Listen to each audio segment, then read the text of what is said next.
The morning the prison exploded, the alarm went off at exactly 7:14 a.m. Not the usual short buzz that signaled morning count. This one stayed on a long, angry sound that made every inmate in Red Rock Correctional Facility freeze. Then the radios crackled. We got movement in D Block, multiple inmates out of their cells. Seconds later, the cameras went dark, and all hell broke loose. Flames burst from the chow hall window. Guards shouted orders no one could hear. The sound of metal slammed against metal. Doors, trays, pipes, all echoing like thunder through the desert walls. By the time backup arrived, inmates had already taken over 2 housing units. Smoke filled the yard. Fists turned into weapons, and the sky glowed orange. That morning, Red Rock wasn't prison anymore. It was a battlefield, and this wasn't the first time. At Red Rock, riots happen almost every day. Fights over food, over air, over survival. But the question everyone asks is, how can a place like this even exist inside America? And who's really running it? A prison built for control. Red Rock Correctional Facility wasn't supposed to be dangerous. It was built to be the future of order. High walls, laser sensors, 360-degree towers. A desert fortress designed to keep chaos out and monsters in. But the system broke long before the walls did. Inside, gangs ruled everything, from the phones to the kitchen. The Aryan Brotherhood ran A Block. The Mexican Mafia controlled D Block, and the Bloods and Crips split the yard in half. The guards? Outnumbered. Most learned to look the other way, because speaking up meant becoming a target. Tension was always bubbling. Small fights every day. Big ones every week. But then came one morning when even the guards knew something was about to happen. A rumor spread through the cell blocks. No one's eating today. That message, passed through whispers and toilet pipes, became the spark that ignited the next riot. And it all started with breakfast. The breakfast riot. It began with cold oatmeal and a missing carton of milk. An inmate named Marcus Tank Jenkins, 6'5" and built like a wall, slammed his tray on the floor. "We ain't eating this garbage no more," he shouted. The chow hall went silent. Then one by one, trays hit the ground. Clang, clang, clang. A guard shouted for everyone to sit down. Another reached for his radio. But before he could call for help, Tank swung a metal tray and chaos erupted. Tables flipped. Chairs flew. Hundreds of inmates shouting. Fists flying. Smoke from burning napkins filling the air. The guards retreated behind the food counter, locking the steel gate. But the fire alarm triggered, unlocking half the doors by accident. Within minutes, the fight spread to the corridor. Inmates poured out like a flood. By the time the riot team arrived, 14 guards were injured, 3 inmates stabbed, and the chow hall burned black. But here's the thing. That riot wasn't random. It was planned. And the man behind it wasn't Tank. It was someone nobody could trace. A ghost. The man they called Ghost. They called him Ghost because no one ever saw him twice. No photos. No records. Some said he wasn't even an inmate, just someone who moved through the system, leaving chaos behind. He didn't lead a gang. He controlled them. Mexican Mafia, Crips, Aryan Brotherhood. They all owed him something. Ghost had one rule. Chaos is power. The breakfast riot? That was just his distraction. While the yard burned and guards panicked, Ghost men were in the medical wing, breaking into the storage freezer. Inside were thousands of dollars worth of smuggled drugs, hidden in frozen food shipments. But Ghost wasn't stealing for money. He was buying silence. Because Red Rock's darkest secret wasn't what was happening between inmates. It was what the guards were selling. And the riot gave him the perfect cover. When the chaos cleared, 10 inmates were missing from count. Only 9 turned up. The 10th? Ghost. Gone. No one knew if he escaped or if someone helped him disappear. But his plan had already triggered something unstoppable. 48 hours of lockdown. After Ghost vanished, Red Rock went into total lockdown. Every door sealed. Every light stayed on. For 48 straight hours, no one moved. Cells turned into ovens under the desert heat. Water taps shut off. The air thick with sweat and anger. Inmates pounded on doors. "We can't breathe," they shouted, but guards ignored them. Then, someone lit a mattress on fire. The sprinklers exploded. Alarms blared again. Inside B Block, a group of inmates used the chaos to break open the control unit. 2 guards were trapped. Smoke everywhere. Radios cutting out. And from inside the control booth, one guard's voice trembled.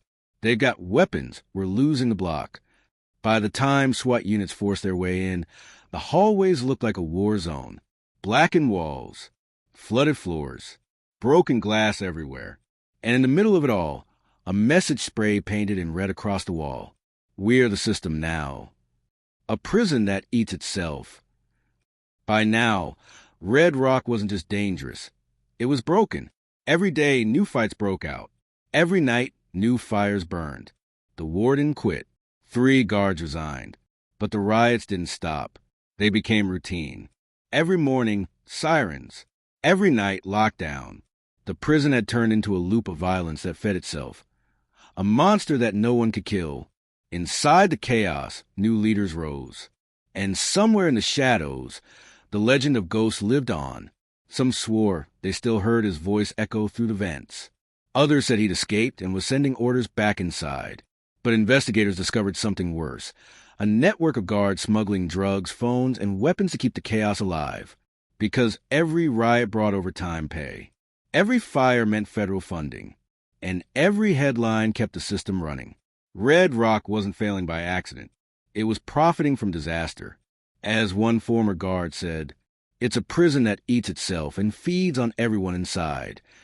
The undercover inside. When Red Rock finally caught the attention of Washington, the FBI called an active war zone in state custody. They didn't send in more guards. They sent in ghosts of their own, undercover agents posing as inmates. One of them was Agent Cole Ramirez, a 32-year-old investigator known for surviving gang infiltrations. His mission: to live among the inmates for 6 months, find out who controlled the riots, and expose the system keeping Red Rock alive. Cole entered the prison under a fake name, Luis Ortiz, convicted of armed robbery. He was processed, stripped, fingerprinted, and assigned to C Block, the same unit where most riots started. The first night, he learned the rule everyone whispered: "There's no peace in Red Rock, only pauses." Within hours, he saw it. The signals, the trades, the hierarchy. Inmates weren't the only ones running contraband. Guards were part of it. A CO named Daniels controlled everything that moved in and out of C Block. Drugs, phones, cigarettes, even weapons. And the more chaos there was, the more Daniels earned. So when fights broke out, he didn't stop them. He timed them. Every riot was scheduled. Every brawl had a reason. And every bloodstain on the floor was part of someone's paycheck. Cole realized he wasn't investigating a broken prison. He was living inside a business model built on violence. Then one night, something unexpected happened. He woke up to pounding on his cell door. A voice whispered, "Ortiz, Ghost wants to meet you." The return of Ghost. Cole thought Ghost was gone, maybe dead. But that night, he was led through the dark corridors of Red Rock's abandoned wing, where the lights had burned out years ago. There, under the flicker of a single lamp, stood a man in a gray jumpsuit, tattooed hands, calm voice, eyes cold like stone. "You're not one of us," Ghost said, "but you're about to see what keeps this place alive." On the floor were maps, layouts of the prison ventilation routes, and lists of guards' names. Cole realized this wasn't chaos. It was control. Ghost wasn't leading riots for freedom.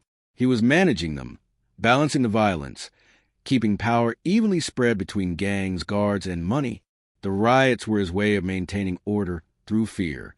If they stop fighting, Ghost said, the truth gets out, and that's when everyone loses. Cole wanted to call for extraction, but there was no signal. He was trapped in Ghost's world, where every scream, every lockdown, and every headline served a purpose. Then Ghost leaned close and whispered, "Tell your bosses this isn't a prison anymore. It's a product." Moments later, alarms blared again. Another riot, and Ghost vanished into the smoke. The day the cameras died. Cole tried to report what he saw, but the control room cameras had all gone offline. Every single feed, black. For 6 hours, Red Rock went dark. No one knows who shut down the system, but what happened next became the bloodiest day in the prison's history. Inmates from rival gangs somehow coordinated, no one knows how, and stormed the main yard together. Guards retreated. Radios failed. Tear gas filled the air. It wasn't chaos anymore. It was choreography. Cole realized Ghost had predicted this. A reset. When the system got too greedy, he leveled the playing field with destruction. By nightfall, half the prison was burning. Dozens injured. Multiple guards hospitalized. But something strange happened in the aftermath. The funding increased. New walls. More security. Bigger budgets. And quietly, Red Rock became a private facility, owned by a company with no public oversight. A company linked to the same officials Cole had been reporting to. He understood now. Ghost wasn't the mastermind. He was just the mask. The real power was outside the walls. Inside the machine. Weeks later, Agent Cole was pulled from his cover. The FBI had enough footage, but the government didn't act. Cole's report called Red Rock a self-sustaining riot economy. Every lockdown justified more guards. Every injury meant hazard pay. Every death brought federal review and new funding. And the longer the chaos lasted, the more everyone on the outside profited. Meanwhile, the prisoners, men who'd lost everything, became the raw material of the machine. Their pain was the product. Cole tried to go public, but his report was sealed for national security. When journalists asked about Red Rock, officials said, it's under control. But the footage told a different story. Daily brawls, smoke-filled corridors, guards trading cigarettes for silence, and one familiar phrase, scratched into the wall of cell D14, Ghost never dies. The endless riot. Today, Red Rock Correctional Facility still stands, a shining steel fortress in the middle of the desert. From the outside, it looks calm, clean, efficient, reformed. But every night, the alarms still echo. Inside, inmates fight not for freedom, but for survival. Guards clock in, knowing the danger keeps their pay high. And administrators sign papers, calling it routine maintenance. Every system inside feeds another. Every riot funds the next. And every whisper about ghosts keeps the myth alive. Because at Red Rock, violence isn't a problem. It's the business plan, the investigation buried. Weeks after the chaos, Washington received Cole's final report. It detailed everything: the corruption, the smuggling, the planned riots, the system that thrived on chaos. But instead of action came silence. The report was sealed. The footage was classified. And Cole Ramirez was reassigned to desk duty. No interviews. No testimony. No justice. Inside Red Rock, it was as if nothing happened. Fresh paint covered the burn marks. New guards replaced the old ones. And a new warden took over, one who promised zero tolerance for disorder. But the first night under his rule, another fight broke out. 2 hours later, another alarm. And by dawn, another riot. The system hadn't changed. It had adapted. Red Rock didn't just survive its scandals. It evolved, smarter, more controlled, more profitable. Even Cole's former contacts inside said, they're using your own report as a blueprint now. What he exposed didn't end the violence. It institutionalized it. Voices from inside. Months later, letters began leaking from inmates still trapped inside. They described nights without sleep, cells filled with smoke, guards staging fights for promotions. One wrote, "We fight because it's the only way they remember we exist." Another said, "Some of us start riots just to get moved to medical. It's the only place with air." These weren't monsters. They were men forgotten by the system, ghosts of their own, and their stories painted a chilling picture. The riots weren't a rebellion anymore. They were a routine, a part of the schedule, a part of survival, a part of Red Rock. Even journalists who tried to report found their access blocked. The company running the prison labeled the footage security risk. They said Red Rock was stable. But those who'd been inside said something else entirely. Stable? Maybe, but it's the kind of stable where the walls never stop shaking. The cycle never ends. Years passed. Cole Ramirez retired in silence. The government called Red Rock a model of reform. But satellite images told the truth. Constant smoke plumes, new barbed wire zones, and one eerie detail. Every week, at least one section of the yard went dark. No explanation, no reports, just darkness. Inside, the next generation of inmates had learned the rhythm. Morning counts, midday calm, then the daily eruption. One inmate told a filmmaker during an interview, "You can set your watch to it. Every day, something goes off, a fire, a stabbing, a scream. Red Rock breeds violence." And through the noise, one message kept appearing in graffiti on every wall that was repainted. Ghost lives. The name had become legend. No one knew if he was real alive, or admit the inmates kept alive to feel power in a place built to take it away. But whether ghosts existed or not didn't matter anymore, because the idea of him had outlived everyone. The truth about Red Rock. Investigators who later studied Red Rock called it a self-perpetuating organism, meaning it didn't need outside control anymore. It managed itself through fear, rumor, and routine destruction. Even when new reforms were introduced, body cameras, stricter oversight, the violence didn't end. It simply became more subtle. Riot reports turned into minor disturbances. Deaths were filed as medical complications. And every news release painted the prison as improving. But whistleblowers knew better. A former medic testified anonymously, "We don't put out fires here. We just make sure they burn slow." That's how Red Rock stayed alive. Not by hiding the chaos, but by controlling its rhythm. Each riot, each lockdown, each injury, all part of the cycle that kept everyone inside busy, afraid, and quiet. Until one day, the fire goes too far, and everyone outside finally sees what's been burning for years. The echo beyond the walls.